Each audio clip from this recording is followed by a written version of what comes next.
श्री कृष्ण और सुदामा की कहानी हमें सिखाती है कि सच्ची मित्रता धन दौलत की मोहताज नहीं होती। प्राचीन काल में एक छोटे से गांव में सुदामा नामक ब्राह्मण रहते थे। वे बहुत ही गरीब थे, लेकिन धार्मिक और कृष्ण भक्त थे। उनकी गरीबी इतनी थी कि उनके पास घर चलाने के लिए पर्याप्त धन भी नहीं था। दूसरी ओर उनके बचपन के मित्र श्री कृष्ण द्वारका के राजा बन चुके थे। एक दिन सुदामा की पत्नी ने उनसे कहा, तुम्हारे बचपन के मित्र श्री कृष्ण अब द्वारका के राजा हैं। अगर तुम उनके पास जाओगे तो शायद हमारी गरीबी दूर हो सकती है। सुदामा पहले तो हिचकिचाए, क्योंकि वे श्री कृष्ण से सहायता मांगने नहीं जाना चाहते थे। लेकिन पत्नी के समझाने पर वे जाने के लिए तैयार हो गए। सुदामा के पास श्री कृष्ण के लिए देने को कुछ नहीं था, तो उनकी पत्नी ने थोड़ा सा चिवड़ा पोहा एक कपड़े में बांध कर दे दिया। सुदामा इसे लेकर द्वारका की ओर चल पड़े। जब सुदामा द्वारका पहुंचे और श्री कृष्ण के महल में गए तो श्री कृष्ण ने उन्हें देखकर तुरंत पहचान लिया। वे खुशी से दौड़कर सुदामा को गले लगा लिया। श्री कृष्ण ने सुदामा का बड़े आदर से स्वागत किया और अपने सिंहासन पर बिठाया, तो वहां मौजूद द्वारपाल और मंत्रीगण अचंभित हो गए। वे सोचने लगे, इतने बड़े राजा जिनके पास धन, वैभव और सत्ता है, एक गरीब ब्राह्मण को इतना सम्मान क्यों दे रहे हैं। श्री कृष्ण ने उनके मन की बात समझ ली। उन्होंने हंसते हुए कहा, सुदामा मेरा मित्र नहीं, मेरे दिल का अंश है।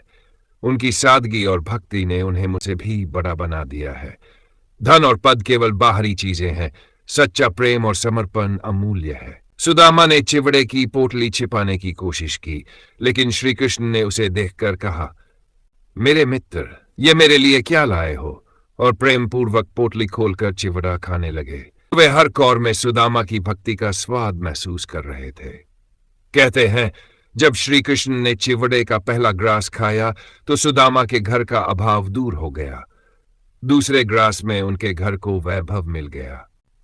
लेकिन जब श्री कृष्ण तीसरा ग्रास खाने लगे तो देवी रुक्मिणी ने उनका हाथ रोक लिया। रुक्मिणी ने कहा, प्रभु, यदि आपने तीसरा ग्रास खा लिया तो सुदामा को वैकुंठ भी यहीं मिल जाएगा। फिर उन्हें सांसारिक जीवन जीने की आवश्यकता ही नहीं रहेगी। श्री कृष्ण मुस्कुराए और सुदामा को स्नेह से निहारा। श्री कृष्ण की आंखों में अपने मित्र के प्रति अपार प्रेम था।